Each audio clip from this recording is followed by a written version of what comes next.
anyone ever watches this, I'm going to look weird. ถ้าใครดูวิดีโอนี้ That's actually a teaching principle. ก็คือเป็นprinciple ของการสอนใช่ไหม You have to be หลัก willing. การสอนก็คือเราควรจะ You have to be willing to look foolish so that other people will learn. หมายถึงว่าสำหรับผู้สอนเองสิ่งหนึ่งของสำหรับผู้สอนก็คือเราต้องดูประหลาด Okay, so we have a man named Judah. ก็คือโอเคเรามาดูด้วยกันว่าเรามีผู้ชายคนหนึ่งชื่อจูดา He got married ก็แต่งงาน to a woman named Shua. ภรรยาชื่อชูอา They had a son namedมีบุตรชายชื่อเอค่ะ I wonder why that name didn't last. ไม่แปลกใจว่าชื่อนี้ก็ไม่น่าจะมีชีวิตอยู่นาน And then they had a son named Onan. แล้วก็มีอีกคนหนึ่งก็ชื่อว่าอะไรนะคะโอนัน And then a son named Shelah, และอีกคนหนึ่งเชลา which in my country is a woman's name. ซึ่งประเทศที่ผมมาก็เป็นชื่อของผู้หญิง He never stood a chance. Now, there was a woman named Tamar. แล้วก็มีผู้หญิงอีกคนหนึ่งชื่อทามา And remember, she is in her own household, her family. โอเคให้เราจำไว้ว่าผู้หญิงคนนี้อยู่ในตระกูลของเขา When she lives with mom and dad, as a single woman, she's part of their family. ก็คือตอนที่อยู่กับพ่อกับแม่ในฐานะผู้หญิงโสดก็คือเป็นส่วนหนึ่งของครอบครัวตระกูลนี้ใช่ไหม Then she gets married, แล้วก็คนนี้ก็แต่งงาน and she becomes part of this family. ก็กลายมาเป็นส่วนหนึ่งของตระกูลนี้ Now, in the story, ตอนนี้นะคะในเรื่องนี้ it says that was wicked and God killed him. บอกไว้ว่าเอเป็นคนที่มีทำความบาปใช่ไหมเป็นความชั่วแล้วก็พระเจ้าให้เขาได้เสียชีวิต If the Bible says you're wicked and God kills you, ถ้าในพระคัมภีร์บอกว่าถ้าเราชั่วแล้วพระเจ้าฆ่าเรา you're probably not a good person. แปลว่าเราไม่ใช่คนดีเลย You're welcome. ขอบคุณค่ะ So died. ก็คือเอตายเสียชีวิต But remember, แต่ให้จำไว้นะว่า it's the responsibility of the nearest relative to give Tamar a baby. นั่นคือกลายเป็นว่าความรับผิดชอบตกมาอยู่กับญาติคนที่ใกล้ความสัมพันธ์ใกล้เคียงใกล้ชิดมากที่สุดที่จะทำให้ทามานั้นต้องมีบุตร This law sounds weird to us กฎหมายนี้นะคะจะดูแปลกจากเรา because we think it's just about sex. เพราะว่าสิ่งที่เราคิดได้ก็คือการมีเพศสัมพันธ์อย่างเดียว Onan thought it was just about sex too. แต่ว่าโอนันก็คิดเข้าใจว่าเป็นเพียงแค่การมีเพศสัมพันธ์อย่างเดียว And it says that whenever he would have sex with her, แล้วก็คือในพระคัมภีร์ก็บอกชัดเจนว่าเมื่อไรที่เขาไปหลับนอนด้วยกัน he wouldn't do what was required to get her pregnant. นั่นหมายถึงว่าเขาไม่ยอมทำในสิ่งที่อะไรก็แล้วแต่ที่จะเป็นส่วนที่ทำให้ผู้หญิงคนนี้ตั้งครรภ์ And he says, I want the sex, นั่นหมายถึงว่าฉันอยากแค่หลับนอนได้อย่างเดียว but I don't want the responsibility. แต่ฉันไม่อยากมีความรับผิดชอบ God says, are you kidding me? คนทำบอกหล่อเล่นใช่ไหมเสียชีวิตเลยหัวเราะไม่ออก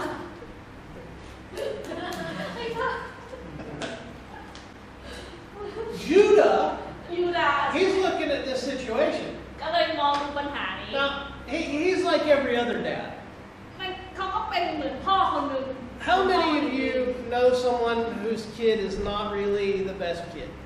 ใครรู้ว่าเราอะไรนะเหมือนว่ามีคนที่มีลูกชายแล้วเราก็ไม่ใช่ว่าเป็นเด็กดีสักเท่าไหร่ And the parents think, oh, my kid is an angel. อ๋อแต่ว่าพ่อแม่เด็กคนนั้นก็บอกโอ้โหลูกเราเป็นลูกเป็นเด็กดี They do no wrong. ไม่ทำอะไรผิดเลย Sometimes love is blind. บางครั้งความรักก็เปรียบเสมือนตาบอด And that seems to be what's happening here. นั่นก็ดูเหมือนกับว่านี่คือสิ่งที่กำลังเกิดขึ้นในตอนนี้ Judah said, oh, my boys couldn't do anything wrong. บอกว่าลูกของเราลูกชายของเราไม่ได้ทำอะไรผิด The problem's probably with the woman. ปัญหาน่าจะตกอยู่กับผู้หญิงคนนี้ So he says, you go back and live with your family, your parents. ก็เลยบอกว่าโอเคกลับไปอยู่กับครอบครัวกับพ่อแม่ของเราเอง He sends her away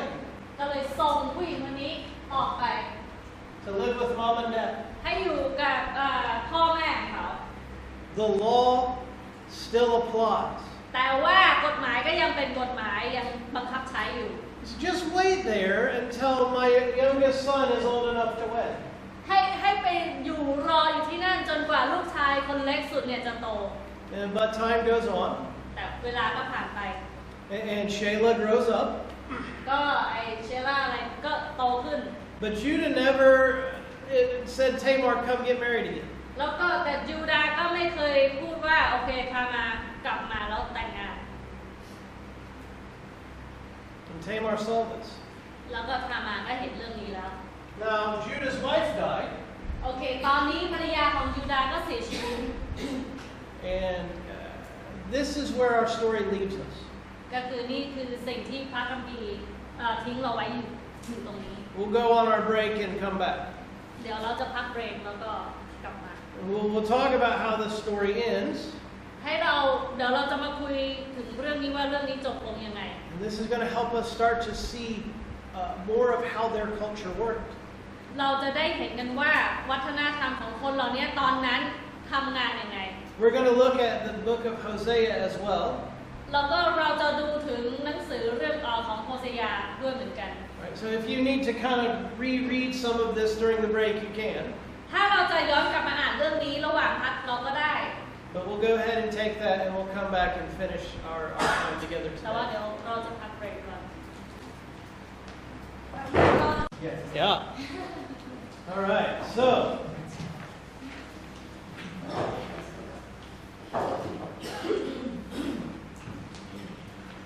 I'm just going to keep going with the story. เรื่องนี้ไปกันต่อ Is that okay? Yeah, I actually have a question. Yep. How old were all these people? เขามีคำถามกับว่าคนพวกนี้ตอนนั้นอายุเท่าไหร่ Yeah, it's hard to say. ยากที่จะบอกจริง They were adults. ๆแต่ว่าเป็นผู้ใหญ่ Some would say that the marrying age was at least 13. แต่ว่าบางคนบอกว่าอายุที่คนสมัยนั้นแต่งงานกันอย่างน้อยอายุ That's very young. 13 อันนั้นเด็กมาก Some would say it's older. บางคนก็บอกแก่กว่านี้นิดนึง It's very hard to know ยากที่จะบอกให้รู้ได้ unless it's specifically stated. ยกเว้นแต่ว่าบางอย่างแต่โดยเฉพาะเจาะจงเลยเขาจะบอก And I think even the people that would say marrying age was 13 years old แม้กระทั่งคนที่บอกว่าบางคนในนี้อายุแต่งงานตอนอายุการแต่งงานคือเริ่มต้นจาก 13 ปี are possibly looking at first century Jewish culture แต่ปกติน่าจะดูอยู่ในทศวรรษของคนยิว and applying it to ancient history. แล้วก็เอาช่วงนั้นอ่ะเอาไปประยุกต์ใช้ในการที่จะดูย้อนหลังกลับไปในประวัติศาสตร์ We have to be careful not to misapply history. แต่ว่าให้เราระวังโดยที่อย่าสร้างความเข้าใจผิดต่อการประยุกต์ใช้เกี่ยวกับประวัติศาสตร์ Tomorrow we'll spend a lot of time in the book of Exodus. Exodus นะคะพรุ่งนี้เราก็จะใช้เวลาในการดูในหนังสือของ Exodusอพยพ The first thing we need to know แต่สิ่งแรกที่เราต้องรู้ is that the people in Exodus ก็คือคนในหนังสือเล่มนี้ของอพยพ are not the same people called Jews in the New Testament. ไม่ใช่กลุ่มคนที่เรียกว่าคนยิวในหนังสือพระคัมภีร์ใหม่ And so I don't know how to answer your question, ก็ไม่รู้ว่าจะตอบอย่างไรกับคำถามนี้ but it's good that you asked. แต่ก็ดีแล้วที่เราถาม Any other thoughts or questions so far? มีคำถามอีกไหมมีความคิดอื่นอีกไหม How did God kill those guys? What? How did God kill those guys? With a karate chop, obviously. ด้วยคาราเต้เลยนะพระเจ้าก็ถามว่าพระเจ้าฆ่าคนสองคนนั้นตายได้ยังไงคาราเต้เลย So, that's how he does it. It's clear. เข้าใจชัดเจนไปทางคาราเต้ว่าไงคะ ถ้า Yeah. ถ้าสมมติลูกคนแรกตาย If the first child died ทีนี้ลูกคนที่สองมีภรรยาอยู่แล้วล่ะ what about the second child already married as wife ทามาต้องมาตกเป็นภรรยาของลูกคนที่สองใช่ไหมหรือว่าไม่จำเป็น if there's a second guy already has a wife can Tama become the wife too or she doesn't She would become a wife, จะเป็นภรรยาด้วยเหมือนกัน a second wife. ฮะ คนที่สอง Yeah. ก็โอเคไหมนะ But it's not about these two. แต่ว่ามันไม่ได้เกี่ยวมันไม่ใช่แค่สองคนนี้เท่านั้น It's about the baby. แต่มันเกี่ยวกับบุตรไม่ได้เกี่ยวกับสองคนนั้นแต่มันเกี่ยวกับบุตร Because the law said เพราะว่ากฎหมายบอกว่า when Judah died, เมื่อยูดาห์เสียชีวิต all that he owned ทุกสิ่งที่เขาเป็นเจ้าของ had to be passed to the firstborn son. ให้ส่งตกทอดไปถึงบุตรชายคนแรก This is called inheritance. นั่นหมายถึงมรดก When the son died, he still had a legal wife. เมื่อบุตรคนนั้นเสียชีวิตแล้วก็ยังมีภรรยาที่ถูกต้องตามกฎหมาย Even in death, they're still legally man and wife. ถึงแม้ว่าคนนั้นเสียชีวิตไปแล้วแต่ว่ายังเป็นกฎหมายอยู่ผู้หญิงคนนี้ยังเป็นภรรยาที่ถูกต้องตามกฎหมาย So regardless of the father, ก็คือต่อคนเป็นพ่อนี้ her first child บุตรคนแรกของผู้หญิงคนนี้ was the legal son of Ur. ก็คือจะเป็นบุตรถูกต้องตามกฎหมายของเอ This is their culture. อันนี้คือวัฒนธรรมของเขา And that's why God says your nearest relative has to provide an offspring for you. นั่นคือสิ่งที่พระเจ้าบอกว่าตามกฎหมายบอกว่าคนญาติคนต่อไปที่ใกล้เคียงที่สุดเนี่ยจะต้องมีหน้าที่รับผิดชอบอันนี้ที่จะให้การถวาย There are a lot of things going on here. ก็คือมีหลายอันนั้นก็จะยังมีหลายอย่างที่เกิดขึ้นในช่วงเวลานั้น This is about the passing down of land generation to generation. อันนี้คือการให้ที่ดินหรือว่าอะไรก็แล้วแต่สืบทอดตามยุคชนต่อยุคชนหลายๆยุคชน It's also a way for women to be cared for แล้วก็เป็นทางหนึ่งที่ว่าผู้หญิงจะได้รับการดูแลด้วย even if they have no family. ถึงแม้ว่าเขาจะไม่มีครอบครัว The culture in the Old Testament called patriarchal culture ก็ในวัฒนธรรมของพระคัมภีร์เดิมนะคะเรียกว่า doesn't exist in here something like Yeah, it's on the back paper อ๋อเป็นว่าสังคมอำนาจฝ่ายบิดาหรือว่าเหมือนสมัยพ่อขุนรามเข้าใจไหมมันเป็นสังคม It may not be a godly culture. ไม่เนาะมันอาจจะไม่เป็นวัฒนธรรมที่อยู่ในของพระเจ้า It's a system. แต่ว่าเป็นระบบ God speaks into the way they lived and related to one another. เพราะว่าพระเจ้าจะพูดในวิธีทางที่เขาดำรงชีวิตอยู่เพื่อที่จะอยู่ด้วยกันได้ Because this is how you do that system in a way that honors humans. ก็คือนั่นคืออาจจะเป็นระบบที่เราจะอยู่ด้วยกันโดยการให้เกียรติและให้ความเคารพต่อผู้คนได้ We can't just look at a system เราไม่ควรที่จะมองแค่ระบบอย่างเดียว and say that system is sinful or that system is sinful. แล้วบอกว่าระบบนี้ค่อนข้างจะบาปหรือว่าระบบนั้นค่อนข้างจะบาป A system can be redeemed. เพราะว่าระบบเราสามารถกู้คืนได้ And it's always about the people in the system. เพราะว่ามันเกี่ยวกับผู้คนที่อยู่ในระบบนั้นๆเสมอ That's what God is doing in their system.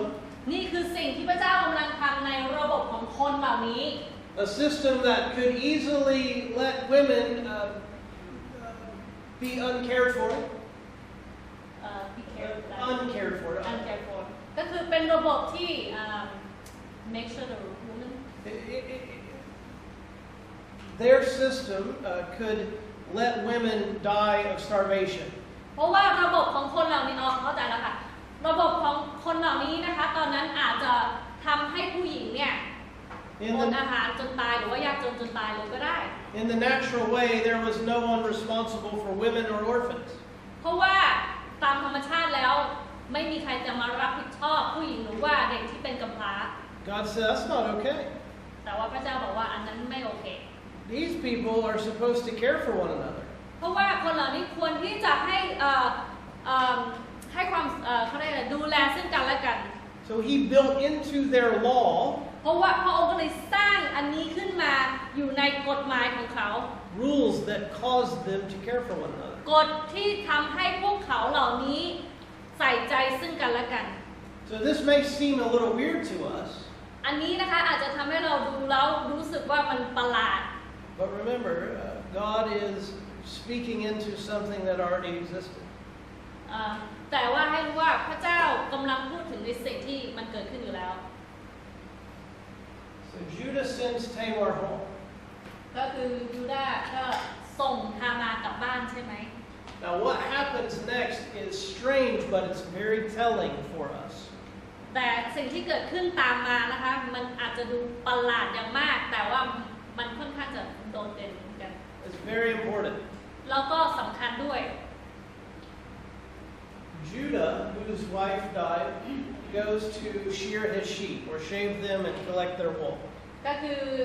ภรรยาของยูดาห์ได้เสียชีวิตนะคะเขาก็ไปตัดขนแกะ But he's lonely. แต่ว่าเขาก็ไปคนเดียว Tamar hears that he's going to shear his sheep and she sees her opportunity. แล้วก็ทามาก็ได้ยินว่าเขาจะไปตัดขนแกะใช่ไหมแล้วไปคนเดียวแล้วทามาก็มองเห็นว่านี่คือโอกาส She says, if he's not going to give me his youngest son, I'm going to have sex with him. ก็เลยบอกว่าทามาก็เลยคิดว่าถ้าเกิดว่ายูดาห์จะไม่ให้บุตรชายคนเล็กของเขาก็เลยโอเคเขาจะไปนอนกับยูดาห์ And so she pretends to be a prostitute. แล้วก็เลยไปเปลี่ยนเครื่องแต่งตัวใช่ไหมปลอมตัวเป็นผู้หญิงหากิน And Judah goes and he stops and he sees this woman. ก็ยูดาห์ก็กำลังทำงานอยู่แล้วก็หยุดแล้วก็เพราะว่าเห็นผู้หญิงคนนี้ And he says, how much do I have to pay to have sex with you? เขาก็เลยบอกว่าถ้าจะนอนกับคุณจะต้องเสียเท่าไหร่ He said, I don't have any money. เพราะเราไม่มีเงิน But I'll send you some money later. แต่ว่าเราจะส่งเงินตามมา She's like, no. แล้วผู้หญิงก็จะมา I'm not a dummy. เราไม่โง่ She said, give me your signature ring here and your walking stick. แล้วก็โอเคเอาแหวนประจำตระกูลใช่ไหมแล้วก็ไอ้ไม้เท้านั้นของคุณมา And then when you send the payment, I'll give you your stuff back. แล้วก็เมื่อไรที่คุณส่งเงินมาเราจะส่งของของคุณกลับไป He's like, all right, sounds good to me. โอเคไม่เป็นไรฟังดูดี And so he has sex with her. เขาก็เลยหลับนอนด้วยกัน And she becomes pregnant. แล้วก็ผู้หญิงคนนี้ก็เริ่มตั้งครรภ์ He goes on his way. Yep. แล้วเขาก็ออกไป Okay. I know that says that she covered her face. Yeah, veil. คนเดียวภาคคุณ But my question is like, when they were doing the deed, how did he not see her face and go, oh my goodness, this is her? I don't know. เขาถามว่าในพระคัมภีร์บอกว่าเขามากับผ้าคลุมหน้าใช่ไหมคะ แล้วมันเป็นกลางวันแสกๆมันเป็นไปได้เหรอที่เขาจะไม่เห็นหน้าผู้หญิงคนนั้น Sometimes the Bible doesn't give us all the detail that we would maybe be curious about. บางครั้งพระคัมภีร์ก็ไม่ได้ให้รายละเอียดอย่างลึกซึ้งที่เราค่อนข้างจะสงสัย รายละเอียดบางอย่างที่มันลึกๆที่เราสงสัยใช่ไหมพระคัมภีร์ก็ไม่ได้ให้อะไรทั้งหมด Also, it's sometimes very inappropriate for people to talk about sex. บางครั้งมันก็เป็นเรื่องที่ไม่เหมาะสมหรือว่าไม่ควรนะคะที่เราจะพูดถึงเรื่องเกี่ยวกับการมีเพศสัมพันธ์ And so the writers just talk about the act without a lot of description. แล้วก็คือคนเขียนเนี่ยก็เลยพูดถึงการกระทำมากการคำอธิบายโดยละเอียด And when we get to Genesis chapter 1 later in the week, we're going to talk about sex. เพราะว่าถ้าเราย้อนไปดูในปฐมกาลบทที่1นะคะในระหว่างสัปดาห์นี้ซึ่งเป็นบทที่พูดถึงเกี่ยวกับการมีเพศสัมพันธ์มากที่สุด But basically, sex is a gift from God. แต่ว่าการมีเพศสัมพันธ์นั้นคือของขวัญจากพระเจ้า And so the people of God ก็คือคนของพระเจ้า should be the best at sex. Amen. คน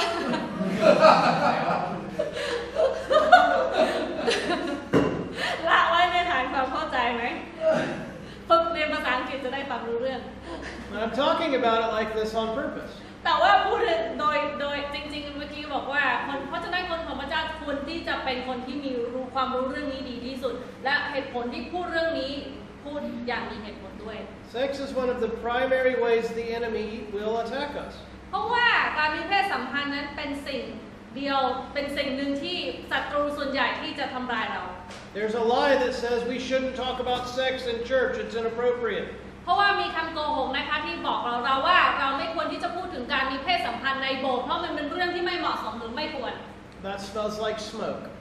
นั่นก็เหมือนกับการสูบบุหรี่ก็ Get เหมือน it? ควัน Get it? เข้าใจไหม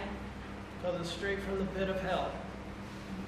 โอ้เฟรชนะนี่แปลเป็นไทยนะคะมันเป็นเรื่องที่ตรงชัดมากว่าความต่างกันยังไง So if I say something smells like smoke, ถ้าผมพูดบอกว่ามีอะไรที่มีกลิ่นเหมือนกลิ่นควันใช่ไหม unless I'm talking about a campfire, ยกเว้นแต่ว่าพูดถึงเรื่องเกี่ยวกับพวกการไปแคมป์ I mean it's a lie from Satan. แปลว่าอันนี้คือคำโกหกจากซาตาน God's opinion of sex is that it's good. เพราะว่าความคิดเห็นหรือว่าสิ่งที่พระเจ้าคิดเกี่ยวกับเรื่องการมีเพศสัมพันธ์นั้นคือสิ่งที่ดี We want God's opinion to be our opinion. แล้วเราก็อยากให้คติของพระเจ้านั้นเป็นคติของเราด้วย So we'll talk about sex later this week. เพราะฉะนั้นเราจะมาพูดถึงการมีเพศสัมพันธ์ในระหว่างสัปดาห์นี้ทีหลัง But that's basically the teaching.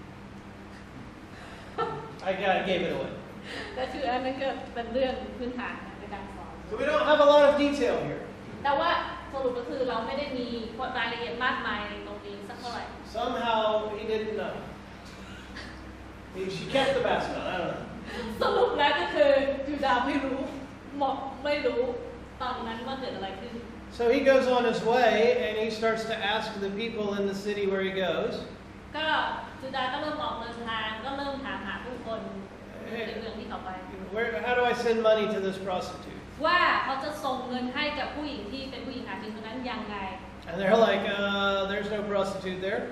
แล้วก็คนในเมืองก็บอกว่าในเมืองนั้นที่นั่นไม่มีผู้หญิงหากินใช่ไหม He sends his buddy to take the sheep and get his stuff back. เขาก็เลยส่งคนยูดาห์ก็เลยส่งคนไปเอาแกะกลับมาแล้วก็เอาของกลับมา The guy can't find her and comes back and tells Judah he can. แล้วก็หมายถึงของที่ให้ผู้หญิงคนนั้นไว้ แล้วก็คนของยูดาห์ก็กลับมาก็บอกว่าตามหาผู้หญิงคนนั้นไม่เจอ And Judah is embarrassed and he says, just don't tell anyone. ยูดาห์ก็เลยรู้สึกอายแล้วก็บอกกับคนงานเขาว่าอย่าไปบอกใครอย่าบอกเรื่องนี้กับใคร Now this is the part that we're talking about, what comes next. ก็คือนี่คือส่วนหนึ่งที่เรากำลังจะพูดถึงว่าเกิดอะไรขึ้นต่อมา She gets pregnant.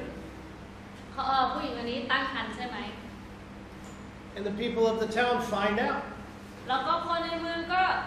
รู้ What do?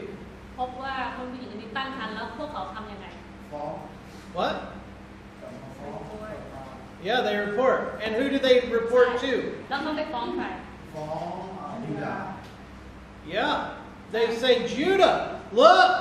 your daughter-in-law is pregnant. เขาบอกว่ายูดาห์ให้ไปดูว่าลูกสะใภ้ของคุณตั้งครรภ์ What should we do to her? เราจะทำยังไงกับผู้หญิงคนนี้ kill นะ Yeah.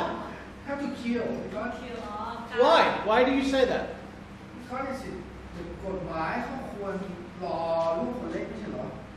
by law she has to wait for the youngest son Yeah, by law, she's not allowed to have sex with any other man. ใช่ค่ะตามกฎหมายเขาไม่สามารถมีความสัมพันธ์กับผู้ใดอื่น She's a married woman. เพราะว่าเขาคือผู้หญิงที่แต่งงานแล้ว The legal response is to kill her. ก็คือตามกฎหมายที่จะตอบสนองต่อสิ่งนี้ก็คือการฆ่าผู้หญิงคนนี้ Who do they go to for the verdict? เขาจะต้องไปหาใครเพื่อที่จะทำการกระทำเรื่องนี้ Do they take her to court? เขาพาผู้หญิงคนนี้ไปที่ศาลไหม Do they throw her in jail? เอาไปลงคุกไหม Does she get a lawyer? เขามีทนายแก้ต่างไหม No, they say this woman's pregnant. There's evidence. เพราะว่าเขาบอกว่าผู้หญิงคนนี้เป็นตั้งครรภ์ They say to the judge, what's your verdict? ก็คือเขาเลยถามผู้ตัดสินว่าจะไปทำยังไง This is very telling for us. อันนี้คือสิ่งที่กำลังบ่งบอกเรา In that time, ในช่วงเวลายุคนั้น justice was carried out in the household. ความยุติธรรมนะคะหรือว่ากฎความยุติธรรมเนี่ยมันจะอยู่ภายในบ้านในตระกูลในครอบครัว It was the responsibility of the head of the household, the dad, เพราะว่าเป็นความรับผิดชอบของคนที่เป็นผู้นำในครอบครัวนั้นก็คือคนเป็นพ่อ to carry out justice. ที่จะต้องถือความยุติธรรม Tamar had been sent home to live in her parents' household, เพราะว่าทามาถูกส่งให้กลับไปอยู่ในครอบครัวของเขา but legally she was still part of Judah's household. แต่ว่าตามกฎหมายแล้วทามาจะต้องอยู่ในยูดาห์บ้านของยูดาห์ When we think about their culture, เมื่อเวลาเราคิดถึงวัฒนธรรมของพวกเขา often we think it's just men giving all their land to their firstborn son. สิ่งที่เราคิดนะคะส่วนใหญ่ก็คือจะคิดว่าผู้ชายใช่ไหมคะก็จะยกมรดกทั้งหมดให้กับลูกชายคนแรก That it's just about the men and women aren't they're like property in the Old Testament. ก็ประมาณแค่ว่าผู้หญิงกับผู้ชายกับผู้หญิงแล้วก็ที่ดินของเขาเหมือนในนั่นคือเรื่องที่อยู่ในพระคัมภีร์เดิมเท่านั้น Whenever you see women being treated like property in the Bible, เมื่อไรก็แล้วแต่ที่เราเห็นผู้หญิงถูกเลี้ยงดูเหมือนกับเหมือนกับที่ดินใช่ไหมในพระคัมภีร์ it smells like smoke. อันนั้นจะกลิ่นเหมือนควัน And that is not God's intention for His people. เพราะว่ามันไม่ได้สิ่งที่ให้พระเจ้าให้ใส่ใจที่เกี่ยวกับผู้คน In fact, that's not God's intention for anyone. แต่ในความเป็นจริงแล้วก็ไม่ใช่สิ่งที่พระเจ้าใส่ใจให้กับทุกคนอยู่แล้ว Patriarchal culture is so much more than just men ruling women. แต่ว่าวัฒนธรรมนี้นะคะมันมีมากกว่าที่ว่าผู้ชายนั้นจะเป็นผู้ที่ออกกฎดูแลผู้หญิงควบคุมผู้หญิง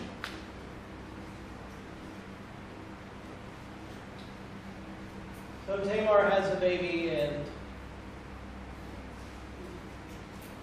really what I wanted to point out was the justice part from the father. ก็คือสรุปก็คือทามาก็เริ่มมีลูกใช่ไหมแล้วก็ความยุติธรรมเนี่ยจะต้องมาจากคนเป็นพ่อ Yes. ในระบบแบบนี้ใช่ไหมคะเด็กที่เกิดมาเนี่ยจะมีโอกาสพิการมีโอกาสพิการหรือไม่ปกติไหม ไม่ปกติ In this system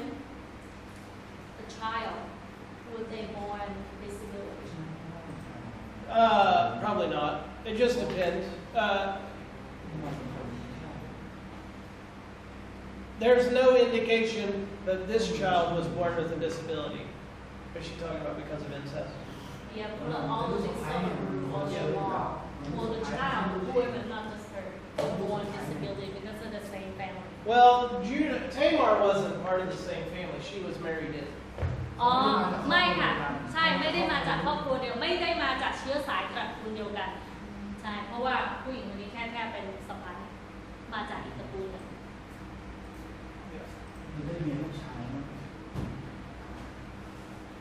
We're going to transition to another book. ก็เดี๋ยวจะมีช่วงที่จะไปดูกับอีกหนึ่งเล่มเราอยู่ในช่วงที่เป็นช่วงรอยต่อระหว่างระหว่างเดินไปดูในพระคัมภีร์อีกเล่มหนึ่งเหมือนกัน I've spent all morning teaching about this stuff ก็ใช้เวลาตอนเช้าทั้งหมดที่จะสอนเรื่องนี้ just so I can set the context for this teaching. เพื่อที่จะให้บริบทเกี่ยวกับการสอนในเรื่องนี้ How many of you know the story of Hosea, the book of Hosea? ในที่นี้มีใครรู้เรื่องราวที่เกี่ยวกับในหนังสือของโฮเซยาหรือโฮเชยา How many of you have read the Francine Rivers book, Redeeming Love? ห่วย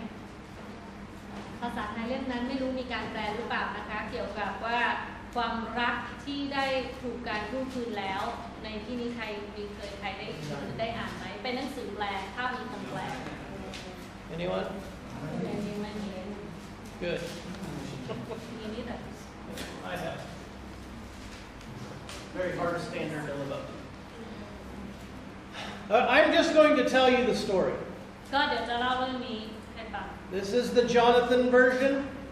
แต่ว่าเวอร์ชันนี้นะคะมาจากเวอร์ชันของโจนาธาน It's a paraphrase. It's not a direct translation. แปลว่าไม่ได้เป็นการแปลมาโดยตรง But for the sake of time, I'm just going to tell you the parts that are important. แต่ว่าเพื่อรักษาเวลาก็จะเล่าให้ส่วนหนึ่งเท่านั้นนะคะที่เป็นส่วนหนึ่งของเรื่องนี้ Hosea is a prophet. ก็คือโฮเซยาเป็นผู้เผยพระวจนะ A prophet is a holy man. แล้วก็การเป็นผู้เผยพระวจนะก็เป็นผู้บริสุทธิ์ใช่ไหม They speak the words of God to people. เขาพูดคำของพระเจ้าต่อประชาชน Hosea lived in a very small town. แล้วก็โฮเซยาอยู่ในเมืองเล็ก How many of you are from a small town? ๆในที่นี้มีใครบ้างมาจากเมืองเล็ก Where are you from? Okay. How many people? 50. Yeah, it's like a country. Yeah, that's awesome. He would have been from a little bit smaller town than that. How many of you are from a small town? แล้วในที่นี้มีใครอีกไหมคะมาจากเมืองเล็ก I am from a small town. ๆเขาก็มาจากเมืองเล็ก Maybe 1,200 people. ประมาณ10,000 กว่าคน12,000 คนเมื่อกี้เจคอบบอกว่ามาจากเมืองเล็กๆมีประมาณ50 คน My dad was a preacher. แล้วก็พ่อของเขาเป็นนักเทศน์ He was a holy man. แล้วก็เป็นประมาณว่าผู้บริสุทธิ์ Everyone knew what my dad did. เพราะว่าทุกคนก็รู้ว่าสิ่งที่พ่อทำ And everyone knew whose family I was from. แล้วทุกคนก็รู้ว่า And so ครอบครัวไหนก็มาจากครอบครัวไหน if I did something wrong, ถ้าผมทำผิด oh, that preacher's kid is a troublemaker. โอ้ลูกนักเทศน์คนนั้นเป็นเด็กก่อปัญหา And they would tell my dad. แล้วผมก็ต้องบอกพ่อ Small towns เมืองเล็กๆใช่ไหม are very difficult for people with a reputation. มันจะยากสำหรับ reputation ต่อชื่อเสียงของคนที่อยู่ในเมืองเล็กๆแต่ละคนเนี่ยจะมีความยากลำบากในเรื่องนี้ Does licklick mean small? Does licklick mean small? small. It also licklick it means small in Papua New Guinea. คำว่าเล็กๆก็แปลว่านั่นแหละใช้คำเหมือนกันในปาปัวนิวกินีก็ใช้คำนี้เหมือนกัน Not even different. ไม่ต่างกันเลยเสียงเดียวกันเลยแต่สะกดมันเหมือนเล็กๆด้วยค่ะในภาษาในปาปัวนิวกินีก็ใช้คำนี้เหมือนกัน Think about that when we're talking about Hosea. ก็ให้คิดอย่างนี้นะคะเวลาเราพูดถึงโฮเซยา God speaks to this man. เพราะว่าพระเจ้าพูดกับผู้ชายคนนี้ And he says, I want your life เราอยากให้ชีวิตของเจ้า to represent my relationship with my people. ให้เป็นที่แสดงให้เปรียบเสมือนสิ่งที่แสดงให้เห็นถึงความสัมพันธ์กับเรากับประชาชนของเรา So I want you to go and marry a prostitute. ก็คือเราอยากให้เจ้าไปแต่งงานกับผู้หญิงที่เปรียบเสมือนผู้หญิงหากิน Do you get that? เข้าใจไหม God says, Hosea, you're representing me, พระเจ้าบอกว่าโฮเซยาจะเป็นตัวแทนของเรา and your wife represents my people. แล้วก็ภรรยาของเจ้าจะเป็นตัวแทนของประชาชนของเรา God's opinion of his people at this time ก็คือความคิดคติของพระเจ้าสำต่อผู้คนในช่วงเวลานั้น is that they're prostitutes. ก็คือเขาเป็นเหมือนผู้หญิงหากิน It's not a very good thing. ก็คือไม่ค่อยดีเท่าไหร่ And so he says, Hosea, go marry a woman from, that line of work. ก็คือเราก็รู้แล้วว่าโฮเซยาก็ไปแต่งงานกับผู้หญิงนั้น And your marriage represents my relationship with my people. แล้วก็คือการแต่งงานของเจ้านั้นจะเปรียบเสมือนหรือว่าเสมือนความสัมพันธ์ระหว่างเรากับประชากรของเรา This is a real man. อันนี้พูดถึงคนจริง And he lives in a small town, and he walks down the street. นั่นก็คือเขาก็อยู่ในเมืองเล็กๆใช่ไหมแล้วก็เดินไปตามถนน Knocks on the door of the brothel. ไปเคาะประตูนะคะที่เขาเรียกอะไรนะสถานซ่องค่ะ Is anyone home?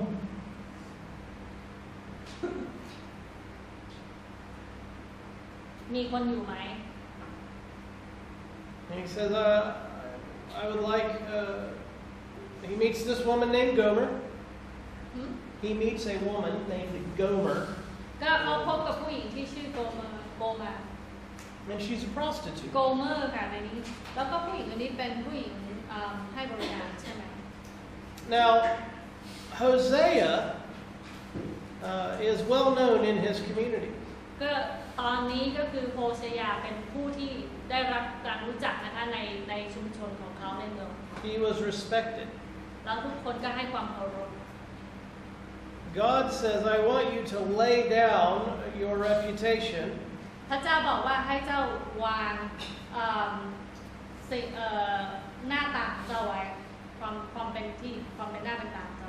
It doesn't matter what the city thinks of you. ไม่ว่าเมืองนี้จะคิดถึงเจ้าอย่างไรก็แล้วแต่ And I want you to go marry this woman. แต่เราจะให้เจ้าไปแต่งงานกับผู้หญิงคนนี้ And I'm guessing แต่ผมเดาว่า that Gomer, when she was a small child, a little girl, ผมเดาว่าโกเมอร์ตอนที่เขายังเป็นเด็กผู้หญิงเล็กๆคนหนึ่ง she probably didn't want to be a prostitute when she grew up. ไม่น่าจะอยากเป็นผู้หญิงที่ค้าบริการนะคะตอนที่เขาโตมาเนี่ยตอนเด็กๆเนี่ยไม่น่าจะมีความคิดอยากที่จะเป็น This is probably not her first choice in work. ก็คือไม่น่าจะเป็นสิ่งแรกหรือตัวเลือกตัวแรกที่เขาเลือกที่จะทำงาน Maybe her parents died. ครอบครัวพ่อแม่อาจจะเสียชีวิตก็ได้ Maybe she was really bad at making life decisions. หรือว่าอาจจะเป็นคนที่ตัดสินใจตัวเลือกต่างๆในชีวิตอย่างแย่ๆก็ได้ We don't know. เราไม่รู้ But she wound up as a prostitute. แต่ว่าเขาเป็นที่รู้จักในฐานะของผู้หญิงที่ค้าบริการให้บริการ The only way she could make money to survive was to sell her body for sex. นั่นคือทางเดียวที่เขาสามารถที่จะหาเงินที่จะเพื่อให้มีชีวิตรอดอยู่ได้ก็คือการขายร่างกายของตัวเอง She probably lived in a town of less than 500 people. น่าจะอยู่ในเมืองที่มีประชากรน้อยกว่า500 คน So this man knocks on the door and says, "Will you marry me?" ก็คือคิดดูว่าผู้ชายคนนี้เคาะประตูแล้วถามว่าคุณจะแต่งงานกับผมไหม What he's saying is, "I want to redeem you." แต่ว่าจริงๆแล้วสิ่งที่เขาหมายถึงนั้นเขาบอกว่าผมอยากจะถ่ายถอนคุณ I want to take you out of a profession of shame ผมอยากที่จะถ่ายถอนคุณที่ออกจากการกระทำความน่าอับอายนี้ and bring you into a household of respect. เข้ามาอยู่ในครอบครัวในบ้านที่เต็มไปด้วยการให้เกียรติ Redemption is about changing the identity of a person too. จริงๆแล้วการกู้คืนหรือการถ่ายถอนก็แปลว่าการเปลี่ยนแปลงความเป็นตัวตนด้วยเหมือนกัน You see, when they are brought into the household, โอเคเราก็เห็นว่าเมื่อผู้หญิงนี้ถูกนำเข้ามาอยู่ในครอบครัวนี้ they take on the identity of the head of the household. เพราะว่าจะต้องเหมือนกับว่าความเป็นตัวตนของผู้เป็นเจ้าของครอบครัวนั้นด้วยตกทอดไปถึง He's promising this woman a future. เขาหมายถึงว่าคนที่เป็นผู้นำของครอบครัวนั้นใช่ไหมให้คำสัญญากับผู้หญิงคนนี้เกี่ยวกับอนาคตของผู้หญิงคนนี้ Prostitution isn't a job that lasts very long. เพราะว่าการเป็นผู้หญิงผู้ให้ผู้ค้าบริการใช่ไหมเป็นอาชีพที่ไม่ยั่งยืน She will eventually die. ในที่สุดท้ายแล้วอาจก็ต้องเสียชีวิต And Hosea says, I will take you in and care for you, and you will be my wife. โฮเซยาบอกว่าเราจะนำท่านเข้ามาแล้วก็จะดูแลแล้วคุณจะเป็นภรรยาของเรา So she does. They get married. ก็คือผู้หญิงคนนั้นก็ตกลงแล้วเขาได้แต่งงานกัน And they have some kids. แล้วเขาก็มีลูก So even if Hosea dies, Gomer will be cared for in her old age. ถึงแม้ว่าโฮเซยาอาจจะเสียชีวิตนะแต่ว่าโกเมอร์ก็จะได้รับการดูแลแม้กระทั่งในช่วงชีวิตที่เขาอาจที่แก่ชราด้วยเหมือนกัน But Gomer ran away. แต่โกเมอร์หนีไป After having kids and getting married, she ran away. หลังจากให้ลูกแล้วก็หลังจากแต่งงานแล้วมีลูกให้ลูกแล้วเขาก็หนีออกไป Now, I don't know what she was thinking, ผมไม่รู้ว่าผู้หญิงคนนี้ตอนนั้นคิดอะไรอยู่ but I can guess. แต่ผมเดาได้ I think she had severe trust issues. ผมคิดว่าผู้หญิงคนนี้มีปัญหาเกี่ยวกับเรื่องของการไว้วางใจ Of spending her life being used for sex, I don't think she trusted anyone. เพราะว่าการมีชีวิตอยู่การใช้ชีวิตที่ถูกใช้เพื่อการมีเพศสัมพันธ์เท่านั้นเขาไม่น่าที่จะมีเขาน่าจะมีปัญหาในเรื่องของการให้ความไว้วางใจต่อผู้คน And even though her husband gave up his reputation to marry her, she didn't trust him. ถึงแม้ว่าสามีของเขาจะยอมเสียสละชื่อเสียงของตัวเองเพื่อที่จะแต่งงานกับผู้หญิงคนนี้ยังไม่สามารถมีความไว้วางใจได้ She ran away. เขาเลยหนีไป And the story goes on, and เรื่องนี้ก็ดำเนินต่อไป it says that Gomer became for sale. ก็คือโกเมอร์ก็ได้กลายเป็นผู้ที่ถูกขาย And when you would sell a slave in the ancient world, ก็คือตอนที่ขายทาสในยุคนั้น you would bring them to the middle of town, ก็คือการขายทาสนี่คือเขาจะเอาคนเนี้ยมาในกลางเมือง and put them up on a pedestal for everyone to see. ก็คือวางไว้ในที่ที่สูงเหมือนกับว่าเป็นแท่นสูงนิดนึงเพื่อที่ทุกคนจะได้เห็น And they would be naked. แล้วก็ไม่มีเสื้อผ้าใส่ด้วย And everyone would be looking at them naked. ทุกคนก็จะมองกับคนนั้นเนี่ยขณะที่เขาก็ไม่มีเสื้อผ้าใส่จะต้องยืนอยู่บนแท่นสูงเพื่อที่จะให้ทุกคนเห็น Talking about their value. เพื่อที่จะคนเหล่านี้จะคุยคนที่มองเนี่ยคุยกันถึงว่าค่าของคนเนี้ย We have a word in English that describes this situation. เรามีคำในภาษาอังกฤษที่อธิบายถึงเหตุการณ์นี้ Humiliation. humiliation ฮะ humiliation ให้เกิดความละอาย ความอัปยศอดสู Imagine being naked in front of a town of people that you know. ก็ให้เราลองจินตนาการนะคะว่าเราไม่มีเสื้อผ้าใส่อยู่แล้วก็ยืนอยู่ท่ามกลางคนทั้งเมือง When people are looking, you say, "Oh, they're getting too old. Look at how fat they're getting." ก็ประมาณว่าคนเหล่านั้นก็จะพูดถึงว่าคนนี้แก่ดูแก่ไปหรือว่าอ้วนแค่ไหน Yeah, they look at his beard. It's too gray. He's going to die soon. ก็คือให้ดูหนวดนี่เริ่มมีงอกแล้วก็น่าจะตายเร็วๆนี้แล้ว He's not very valuable. ไม่น่าจะมีค่าเท่าไหร่ And you would have to hear people talking about your worth. ก็คือเราก็จะได้ยินเสียงคนที่คุยกันว่าเราน่าจะมีค่าเท่าไหร่ในราคาของเงิน That's what Tamar is going through. นั่นคือสิ่งที่ทามาโอโกเมอร์ Gomer, yes. ในสิ่งที่โกเมอร์กำลังเผชิญอยู่ในตอนนั้น Says that Hosea comes into town. ก็ในนี้ก็บอกว่าโฮเซยามาเข้ามาในเมือง What is his legal right as her husband? อะไรคือตามกฎหมายความชอบธรรมตามกฎหมายในฐานะของสามีของผู้หญิงคนนี้ She ran away to have sex with other men. เพราะว่าผู้หญิงคนนี้หนีออกไปแล้วก็มีความสัมพันธ์อื่นกับผู้ชายอื่น What is his legal right? ความชอบธรรมทางกฎหมายแล้วคืออะไร Yeah. ใช่ค่ะผู้หญิงคนนี้ต้องถูกฆ่า Yeah, she's an adulteress. เพราะว่าล่วงละเมิดอะไรนะการมีชู้ใช่ไหม The law is to kill her. ตามกฎหมายก็คือต้องฆ่าประหารชีวิต Does the community doesn't have the right to sell her? No one does. ก็คือในชุมชนนั้นหรือในเมืองนั้นไม่มีใครที่มีสิทธิที่จะขายผู้หญิงคนนี้ได้ Her husband is the only one with legal responsibility for her. เพราะว่าสามีของผู้หญิงคนนี้เป็นผู้ชอบธรรมตามกฎหมายที่มีความรับผิดชอบต่อผู้หญิงคนนี้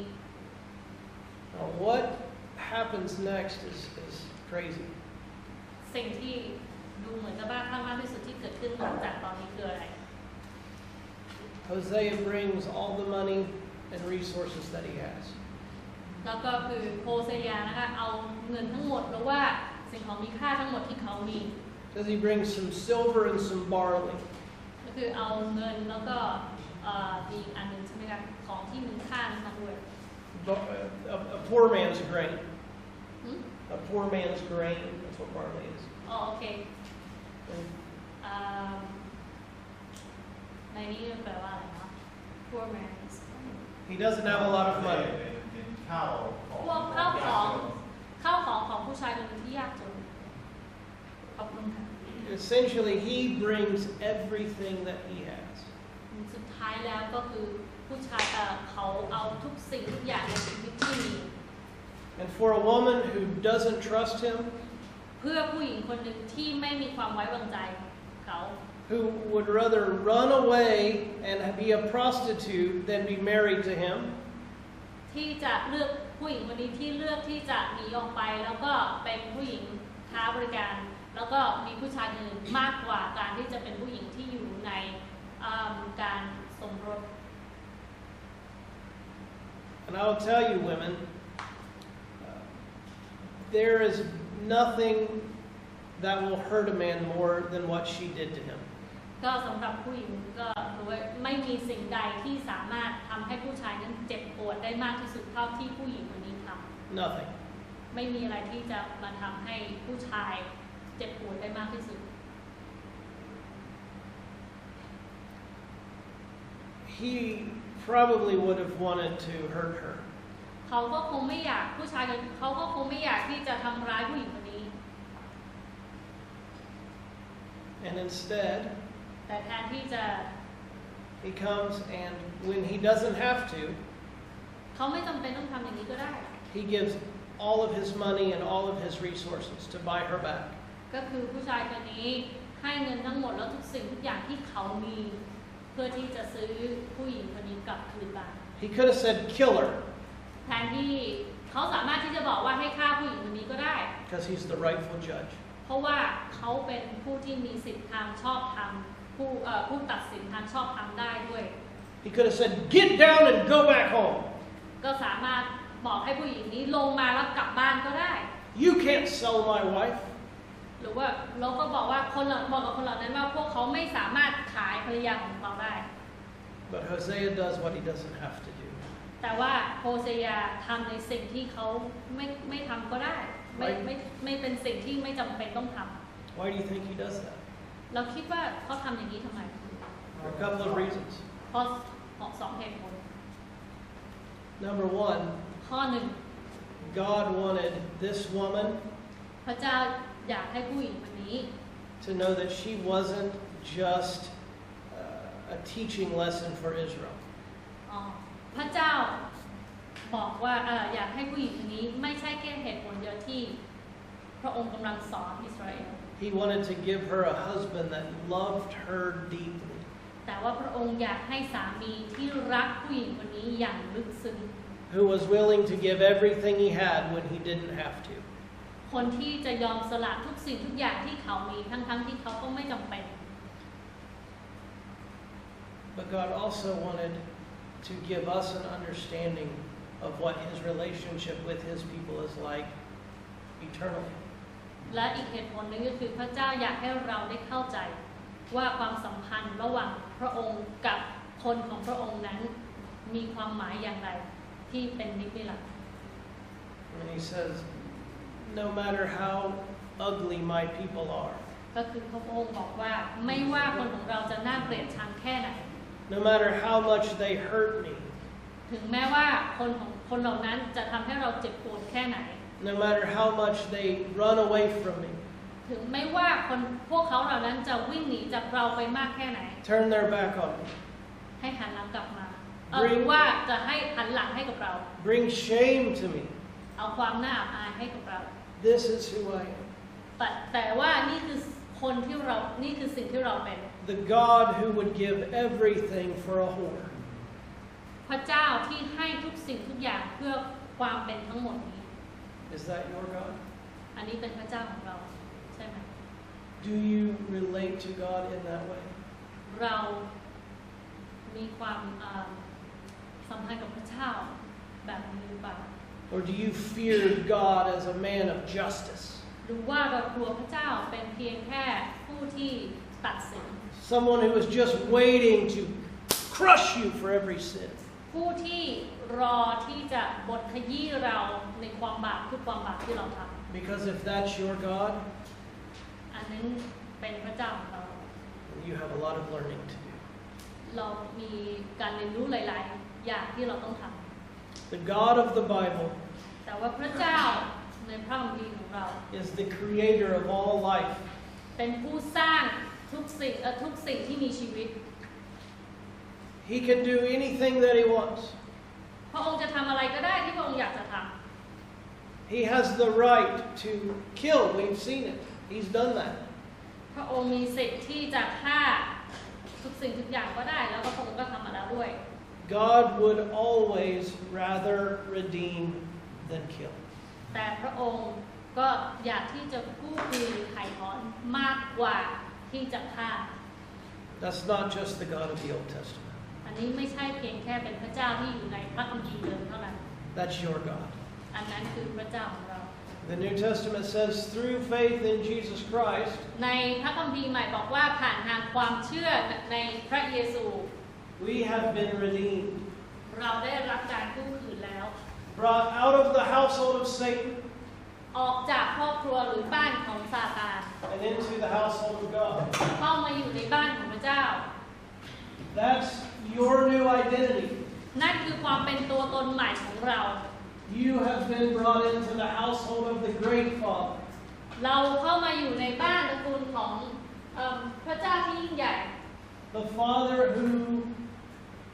wants to give you an inheritance. เพราะว่าพระเจ้าที่จะยกมรดกให้กับเรา The God who wants to give you an identity. พระเจ้าที่อยากจะให้ความเป็นตัวตนกับเรา The God who redeems you. พระเจ้าที่ไถ่ถอนเรา The God who calls you by a new name. พระเจ้าที่เรียกชื่อใหม่ให้กับเรา The God who does not look at your sin and say, you wicked, wicked human. พระเจ้าที่ไม่ได้มองถึงความบาปของเราอย่างเดียวแล้วบอกกับเราว่าเราเป็นคนชั่วแค่ไหน He's the God who looks at your sin and says, I love you. พระองค์เป็นพระเจ้าที่มองว่าเราเป็นคนบาปแต่พระองค์ก็ยังรักเรา The one who, though he could do anything that he wants, เป็นคนเดียวกันกับที่เขาจะทำอะไรก็ได้ที่พระองค์ต้องการ would rather lay down his own life than to see you die. แต่พระองค์เลือกที่จะละวางชีวิตของพระองค์เองเพื่อชีวิตของเรา That's our God. อันนั้นคือพระเจ้าของเรา And so, before you leave today, I would like for you to do something very spiritual. ก่อนที่เราจะออกจากกันวันนี้ก็คืออยากให้ทำอะไรบางอย่างที่ค่อนข้างจะอยู่ในเรื่องของวิญญาณพระวิญญาณเกี่ยวกับฝ่ายวิญญาณ This circle represents the family of God. วงกลมนี้นะคะให้เปรียบเสมือนครอบครัวของพระเจ้า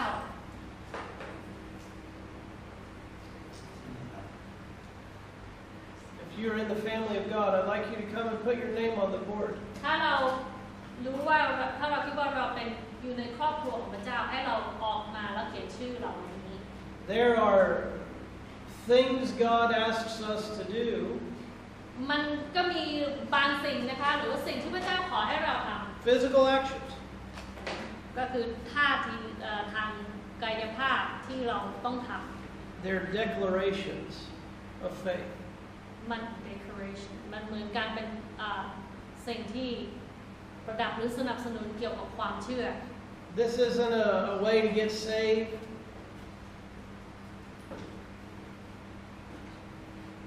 This is not a way to get saved. มันไม่ใช่วิธีที่ให้เราได้รับความรอด This isn't something God needs from you. แล้วก็ไม่ใช่สิ่งที่พระเจ้าอยากได้จากเรา This is for you to remember. แต่อันนี้สำหรับเราที่จะให้เราจำได้ Remember whose household you belong to. ให้จำได้ว่าครอบครัวไหนที่เราเป็น Remember who your father is. แล้วก็ให้จำได้ว่าใครคือพระบิดาของเรา Remember that no matter what the world around you says about you, ให้จำได้ว่าไม่ว่าที่โลกรอบๆข้างตัวเรานั้นจะพูดยังไงเกี่ยวกับตัวเรา it's His opinion that matters. แต่ว่าคติของพระเจ้านั้นคือสิ่งที่สำคัญ Your identity is one thing. ความเป็นตัวตนของเราคือสิ่งหนึ่ง You're loved. ก็คือแล้วก็ความรักว่าเราเป็นที่รักที่ว่าเราเป็นที่รักอย่างลึกซึ้งอย่างสุดซึ้ง So we'll finish our class today, but I want you to stand up and make a declaration and write your name on the board. ก็คือเราจะจบการเรียนของเราในวันนี้นะคะแล้วก็ให้เราเขียนชื่อของเราในบนกระดาษ So when you're ready, come and do that.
When you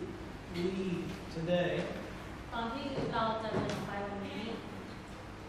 I would encourage you to write some notes on beside the word redemption on that handout. ก็คืออยากให้เราเขียนโน้ตนะคะเขียนสักเล็กน้อยที่เกี่ยวกับคำว่าการกู้คืนหรือการไถ่ถอนที่อยู่ในกระดาษที่เราแจกให้ในวันนี้คำว่า redemption Think about the stories we've talked about so far. ใช่ค่ะใช่ redeem คำสุดท้ายหน้าที่คือช่วงสั้นๆใช่ไหมให้หน้าสุดท้ายให้เราคิดถึงเรื่องราวที่เราได้ยินได้เรียนรู้ในวันนี้ But do it prayerfully. แต่ว่าให้ทำด้วยการเต็มไปด้วยการอธิษฐาน We will see the Bible tells us that God speaks. เราก็จะเห็นว่าพระคัมภีร์เนี่ยที่กับสิ่งที่พระเจ้าพูด Invite God to make this personal for you. ให้เชิญพระเจ้าให้ทำสิ่งนี้เป็นสิ่งที่เป็นส่วนตัวของเรา Redemption isn't just a spiritual word that means nothing. redemption ไม่ใช่แค่เพียงคำที่อยู่ในเรื่องของฝ่ายวิญญาณเท่านั้น แล้วก็อาจจะไม่มีความหมายเลยก็ได้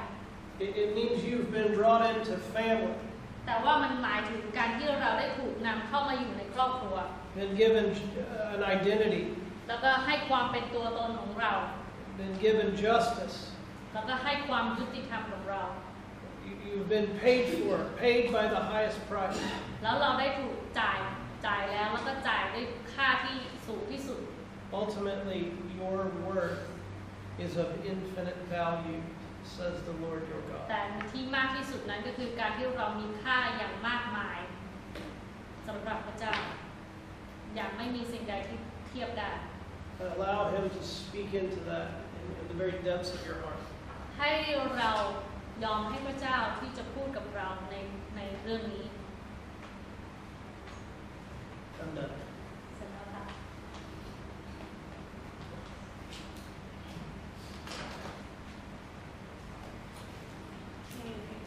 คนไทยมีใครไม่เข้าใจในสิ่งที่อาจารย์ให้ไปทำไหมคะ Yeah, sometimes people don't understand. อะไรนะอธิบายอีกรอบนึงนะคะก็อันนี้สำหรับคนไทยนะคะ Just for the For time. Thai people foreigners are you understand what the speaker asked you to do huh? yeah okay อันนี้สำหรับคนไทยนะคะก็ในหน้านี้มันจะมี2หน้าใช่ไหมคะที่แผ่นกระดาษที่ให้ไปนะคะเปิดไปที่หน้าที่2นะคะอันสุดท้ายนะคะที่บอกว่าเป็น redeem หรือ redemption นะคะถ้าภาษาไทยก็คือการไถ่นะคะให้เขียนการกู้คืนหรือการไถ่ถอนลงไปนะคะให้เขียนความหมาย